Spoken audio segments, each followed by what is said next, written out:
Selain Tanah Abang, sejumlah sentra kuliner di kawasan Tamrin, Jakarta juga kembali beroperasi. Bagaimana keramaian usaha kuliner di tengah masa PSBB transisi? Kita bergabung dengan Davi Pratama di kawasan Tamrin, Jakarta Pusat. Davi, bagaimana operasional usaha kuliner pada siang hari ini?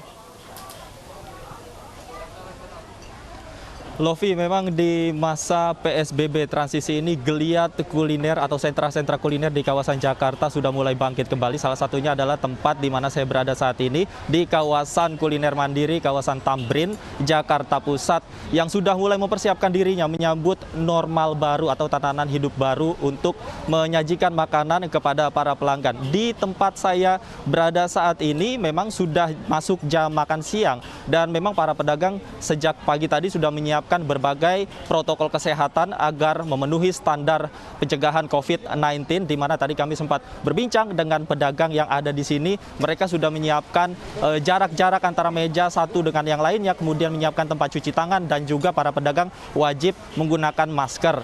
Dan kami juga akan memperlihatkan kepada Anda bagaimana situasi di siang hari ini, di mana sudah ramai kawasan ini dipenuhi oleh para pengunjung yang ingin makan siang, dan kebetulan di samping juga perkantoran yang saat ini sudah masuk jam makan siang. Dan berikut adalah komentar dari pedagang yang menyiapkan protokol kesehatan untuk menyambut para pelanggannya.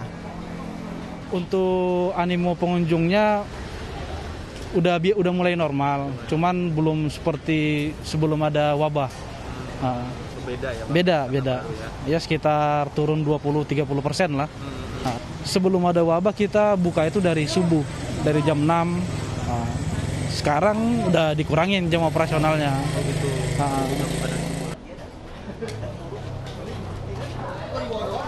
Iya, meskipun terjadi penurunan omset pedagang jika dibandingkan dengan masa sebelum wabah dan saat wabah, namun jika dilihat pada hari ini, animo para pengunjung di kawasan kuliner mandiri Jalan MH Tamrin ini cukup ramai, dan saya akan coba untuk mengajak Anda berbincang dan bertanya tentang bagaimana pandangan mereka, khususnya pengunjung yang makan siang saat ini di kawasan ini. Selamat siang, Bapak.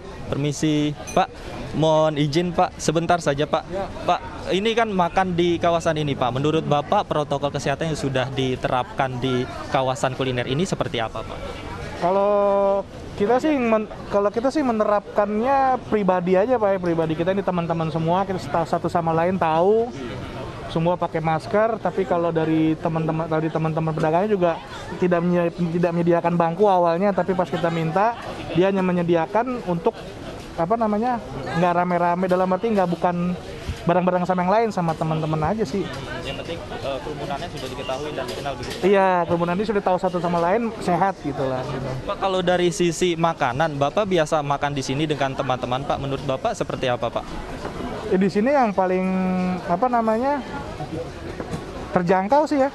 Dari kantor dekat, dari harga juga masih terjangkau. Masakannya juga enak. Pak, terakhir, Pak, ini ada perbedaannya nggak sih, Pak? Bapak kan biasa makan di sini dengan sejak masa PSBB, kemudian sekarang nih di PSBB masa transisi, khususnya di kawasan kuliner ini, ada perbedaannya nggak sih, Pak? Biasanya nggak boleh makan di sini pas PSBB. Nggak boleh makan di sini, biasanya bisa bawa pulang doang. Sekarang udah mulai dibuka, tapi dengan catatan cuman berapa orang doang, nggak nyampe penuh kayak biasa sebelum ada COVID sih ya. Artinya dibatasi pengunjungnya, Pak, ya? Baik, terima kasih, Bapak. Selamat siang.